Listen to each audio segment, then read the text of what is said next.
नमस्कार, जनता टीवी देख रहे हैं आप। आपके साथ मैं हूं अंजलि भंडारी और रुक करेंगे इस बीच आ रही एक बड़ी खबर की ओर। बड़ी जानकारी आ रही है, वो आपको बताने जा रहे हैं। बड़ी खबर, मॉनसून की एंट्री से पहले बारिश। ये इस वक्त की बड़ी खबर आपको बता दें, धुंध के कारण विजिबिलिटी 50 मीटर से कम हो गई है। 5 दिन बारिश, लैंडस्लाइड का खतरा जो है वो बना हुआ है। तो मौसम विभाग ने ऑरेंज अलर्ट जारी कर दिया है। आपको बता दें 24 जून से दिखेंगे मौसम के कड़े तेवर। तो जून के अंत तक दस्तक दे सकता है मानसून की इस वक्त की बड़ी खबर। हिमाचल में मानसून की एंट्री से पहले बारिश जो है वो होनी शुरू हो गई है। धुंध के कारण विजिबिलिटी 50 मीटर से भी कम पहुंच गई है। 5 दिन बारिश, लैंडस्लाइड का खतरा जो है वो बना हुआ है। ये इस वक्त की बड़ी खबर। मौसम विभाग ने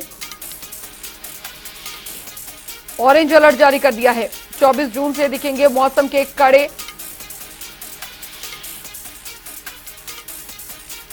तो मॉनसून की एंट्री से पहले बारिश और धुंध के कारण विजिबिलिटी 50 मीटर से भी कम हो गई है। 5 दिन बारिश और लैंडस्लाइड का खतरा और रेड और ऑरेंज अलर्ट।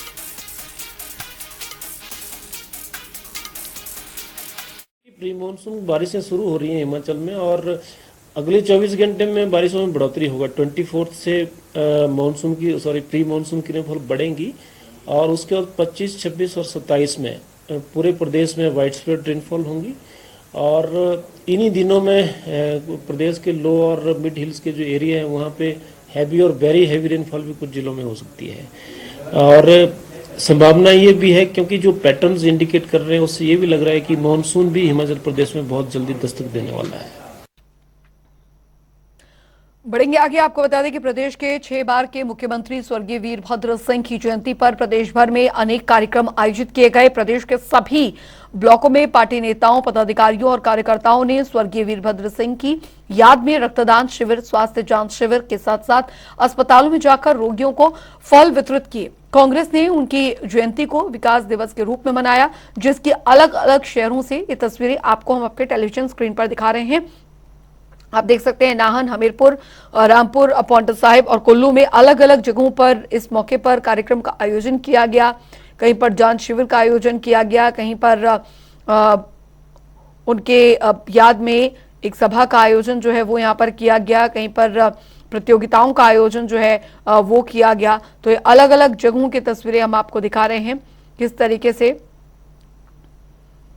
रक्तदान, स्वास्थ्य जांच शिविर का भी आयोजन जो है इस दौरान किया गया। तो पूर्व मुख्यमंत्री वीरभद्र सिंह की जयंती के मौके पर प्रदेश भर में अलग अलग जिलों में ये कार्यक्रम जो है वो आयोजित किए गए। बढ़ेंगे आगे। वहीं बीते दिनों पूर्व सीएम वीरभद्र सिंह की प्रतिमा लगाने से पूरे शिमला की जो सियासत है वो गर्मा गई है, जहां पर नेता प्रतिपक्ष जयराम ठाकुर ने सरकार के कार्यशैली पर सवाल उठाते हुए कहा है कि सरकार को सत्ता में आए 6 महीने से ज्यादा का समय बीत चुका है, लेकिन फिर भी मूर्ति रिज मैदान में सरकार स्थापित नहीं कर पाई है।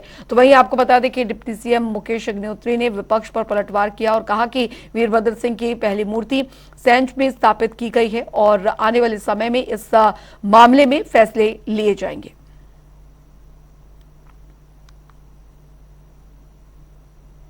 आज वीरभद्र सिंह की उनके देहांत के बाद पहली जन्मतिथि है और हिमाचल प्रदेश सरकार की ओर से एक ऐलान हुआ था कि उनकी प्रतिमा रिज के मैदान में लगाई जाएगी।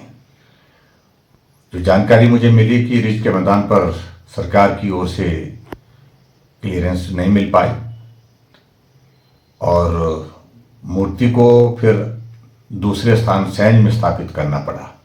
तो जयंती हो गई है, उनकी पहली जो प्रतिमा थी वो वहाँ सैंज में लगी है। आने वाले समय में इसके बारे में फैसले होंगे और मैंने आपको कहा कि डॉक्टर वाई.एस. परमार और वीरभद्र सिंह जी को इन विवादों में लाना सही नहीं है। उधर हिमाचल जैसे शांतिप्रिय प्रदेश में आजकल काफी ज्यादा हंगामा मचा हुआ है, जिसको लेकर विपक्ष सत्ता में बैठी सरकार को घेरने से नहीं चूक रहा। नेता प्रतिपक्ष जयराम ठाकुर ने कहा, एक बार फिर से सरकार की कानून व्यवस्था पर सवाल उठाए हैं। उन्होंने कहा है कि हिमाचल प्रदेश की वर्तमान कांग्रेस सरकार पूरे प्रदेश के अंदर खुद ही कानून व्यवस्था की स्थिति बिगाड़ने में लगी हुई है। वहीं पिछले 7 महीनों के आंकड़े देखें तो सुक्खू सरकार के अब तक के कार्यकाल में कानून व्यवस्था पर सवाल उठना शुरू हो गए हैं। हिमाचल पुलिस की अपराध संबंधी रिपोर्ट को खंगालने तो फिर चौंकाने वाले तथ्य भी सामने आए हैं।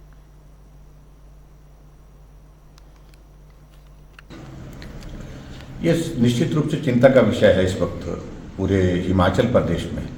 जिस प्रकार से 6 महीने के इस छोटे से कार्यकाल कांग्रेस के जो हमारे सामने जो घटनाएं घटित हुई है, लगभग 40 मर्डर के केसेस हैं और इसके अलावा दूसरे केसेस अलग से हैं कानून व्यवस्था से संबंधित। लेकिन अभी हाल ही में जिस प्रकार की घटनाएं घटित हुई हैं, जैसे चंबा में एक मनोहर नाम के एक नौजवान 25 साल की जिसकी हत्या की गई, और हत्या ही नहीं की गई बल्कि उसके शरीर के 8 टुकड़े करके बोरी में डाल करके उसको दबाने की कोशिश की। तो ऐसी घटनाएं घटित हुई हैं जिससे पूरा हिमाचल विचलित हुआ है। आज भी मैं देख रहा था कि एक और कोई डेड बॉडी यहाँ शिमला के अंतर्गत मिली है। कुछ दिन पहले सिरमौर का एक लड़का था, उसकी डेड बॉडी मिली, और उसी तरह से एक और शिमला का एक और लड़का था, अभी कोई एक हफ्ते पहले उसकी डेड बॉडी मिली। तो बहुत सारी घटनाएं इस प्रकार से घटित हुई हैं। और अभी ताज़ा उदाहरण हमारे सामने है कि शिमला में जो टैक्सी ऑपरेटर का एक विवाद चला है, जिसको बहुत बेहतर ढंग से संभालने की आवश्यकता है। एक आपस में बैठ करके उसका समाधान निकालना चाहिए। लेकिन कांग्रेस पार्टी के सरकार में मंत्री ही क्षेत्रवाद के आधार पर बयान दे रहे हैं, और उसके कारण आप परिणाम देख रहे हैं कि पिछले कल जब पीक सीजन चल रहा है इस वक्त टूरिस्ट का, शिमला की सारी सड़कों पर टैक्सियां नहीं चली, जिसके कारण बहुत बड़ा नुकसान भी हुआ और हिमाचल प्रदेश की छवि उस तरह से खराब हुई है। और ऐसे में मुख्यमंत्री के हाथ में मुझे लग रहा है कि मुख्यमंत्री की स्थिति इस प्रकार की बन गई है, कुछ भी उनके नियंत्रण में आज की तारीख में नहीं दिखा। तो बता दें आपको कि 1 जनवरी 2023 से 31 मई 2023 तक 38 लोगों का मर्डर हुआ है। बलात्कार के 150 मामले सामने आए। हिमाचल पुलिस के आंकड़ों के अनुसार ये जानकारी आपको हम दे रहे हैं। मर्डर के 38 मामलों में 11 महिलाओं की हत्या हुई है।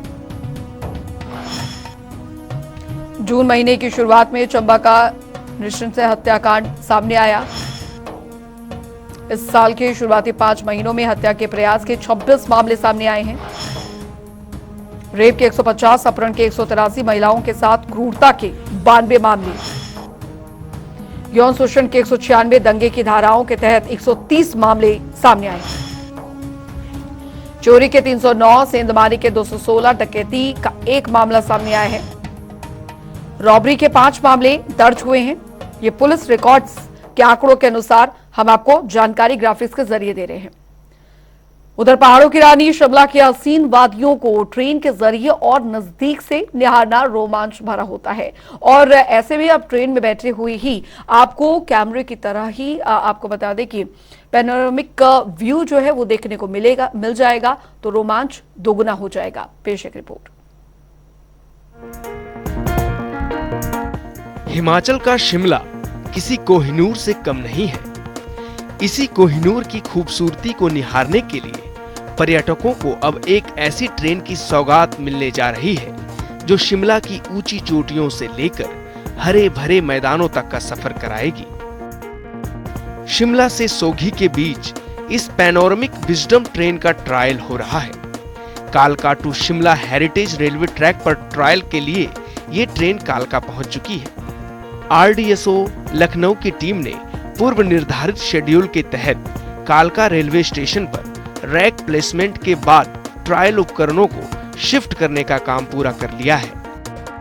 जो ट्रायल के लिए रेक हमारा चला था, कालका से चला था, और जो ट्रायल के लिए रूट निर्धारित करा गया था आरडीएसओ द्वारा, वो शोगी से लेके शिमला तक का था। और शोगी से हमारा जो ट्रायल स्टार्ट हुआ है वो आरडीएसओ के अधिकारियों द्वारा इसमें काफ़ी सेंसर्स प्लस मॉनिटरिंग डिवाइसेस लगाए गए हैं, जिससे कि अलग अलग तरह की जो पैरामीटर्स इन्होंने रिकॉर्ड करने हैं वो रिकॉर्ड करे गए हैं शोगी से शिमला तक।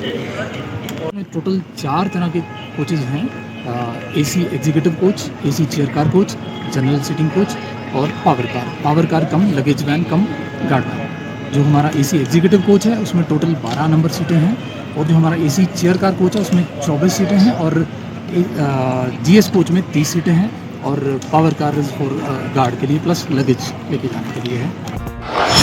कपूरथला में बनाए गए आधुनिक कोच। पैनोरमिक विजडम ट्रेन के अत्याधुनिक कोचों का निर्माण कपूरथला की RCF यानी रेल कोच फैक्ट्री में किया गया है। RCF की टीम भी ट्रायल के दौरान मौजूद रहेगी। बीते साल दिसंबर में 2 पैनोरमिक शेल कोचों का ट्रायल किया गया था।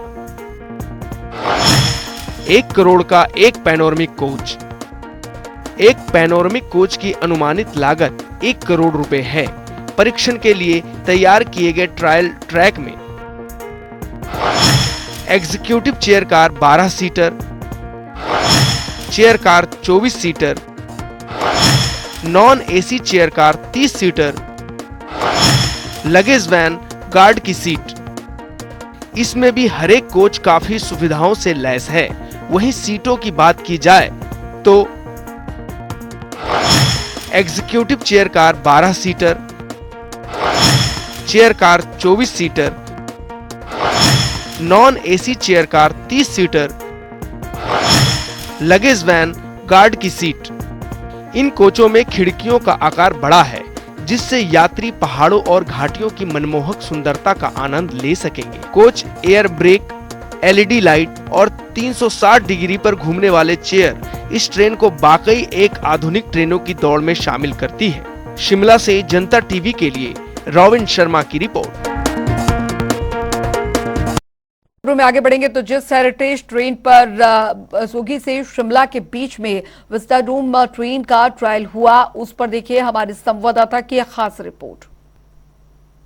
अगर मैं आपसे कहूँ तो शिवालिक की घुमावदार रोडों के बीच एक ट्रेन गुजरती हुई कैसी लगती होगी, वो जब 103 सुरंगों और कुछ पुल पर से गुजरती है तो क्या नज़ारा होता होगा।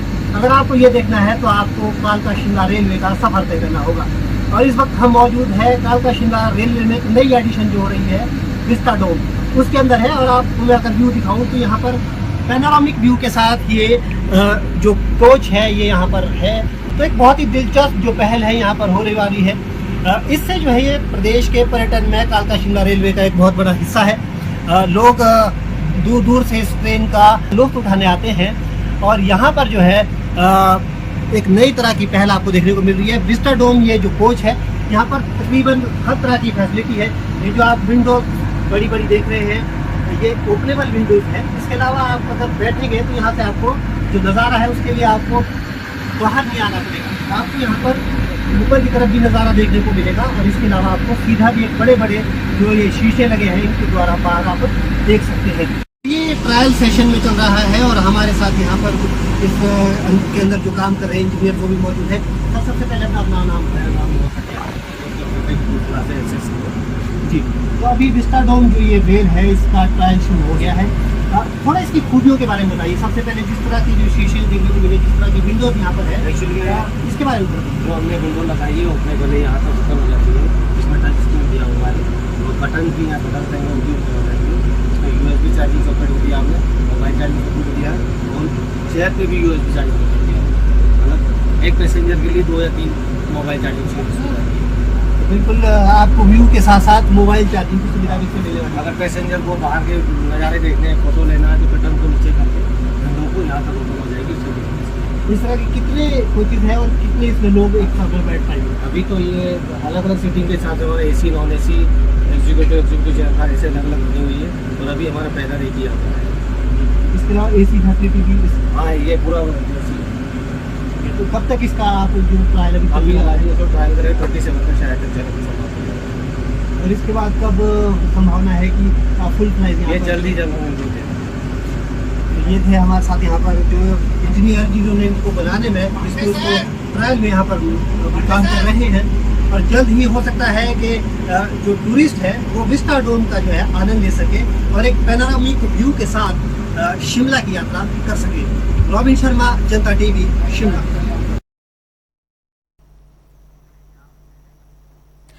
बढ़ेंगे आगे। उधर कांगड़ा हवाई अड्डे के पास पक्षियों की संख्या बढ़ती जा रही है, जिससे कि विमानों को लैंडिंग और टेक ऑफ करने में खतरा पैदा हो रहा है।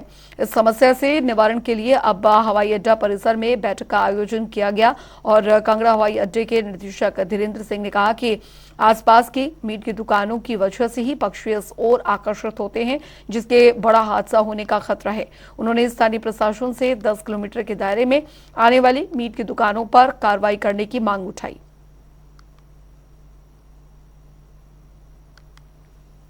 और इस मीटिंग में मुख्य जो मुद्दे रहे वो चूंकि यहाँ पे जो पक्षियों की समस्या है वो सबसे ज़्यादा जो मुख्य मुद्दा है हमारे एयरपोर्ट के लिए, जो चिंताजनक विषय है वो सबसे बड़ा यही है और इस विषय पे सबसे ज़्यादा चर्चा हुई। और इस विषय में खासकर 2-3 मुद्दे थे जिस पे गंभीरता से विचार किए गए। और पहला यही था कि जो यहाँ पे मांस विक्रेताओं की दुकानें हैं जिस पे एडमिनिस्ट्रेशन की तरफ से एक लिस्ट भी बनाई गई है कि कुछ 15 से 18 दुकानें जो हैं वो अपना जो मांस का अवशेष होता है या कचरा होता है वो प्रॉपर तरीके से डिस्पोज नहीं कर रहे थे और खड्ड या आसपास की जगहों पे फेंक रहे हैं। उससे क्या हो रहा है कि पक्षी जो है वो अट्रैक्ट होते हैं कहीं ना कहीं एयरपोर्ट के पास। उधर आपको बता दें कि चंबा में मनोहर हत्याकांड के बाद से ही प्रदेश में विधानसभा अध्यक्ष कुलदीप सिंह पठानिया ने उपमंडल सलूनी के तहत ग्राम पंचायत बादल के गांव थरौली में मृतक मनोहर के परिवार से मिलकर अपनी संवेदनाएं व्यक्त की। उन्होंने कहा कि पीड़ित परिवार को प्रदेश सरकार की ओर से हर संभव सहायता उपलब्ध करवाई जा रही है। उन्होंने कहा कि पीड़ित परिवार को सरकार की तरफ से आर्थिक सहायता के तौर पर 4,12,500 रुपए धनराशि जारी कर दी गई है।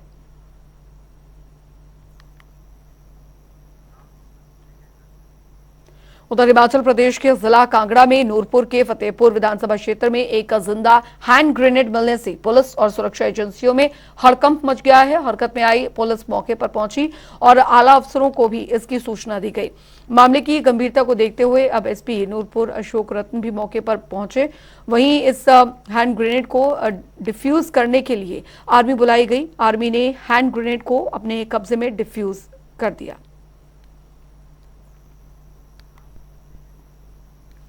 उधर हिमाचल प्रदेश के चंबा जिले के भरमौर में आपको बता दें कि कुक्ति और जोत पर करते समय दरअसल ग्लेशियर ढहने से कई भेड़ बकरियां मारी गई हैं और घटना 19 जून की बताई जा रही है। भेड़ बकरियों को चराने के लिए भेड़ पालक लाहौल स्पीति लेकर जा रहे थे कि रास्ते में हादसा हो गया। कितनी भेड़ बकरियां मरी हैं इसका सही आकलन अभी तक नहीं लग पाया है। वहीं हादसे की पुष्टि नायब तहसीलदार भरमौर देवेंद्र गर्ग ने की है।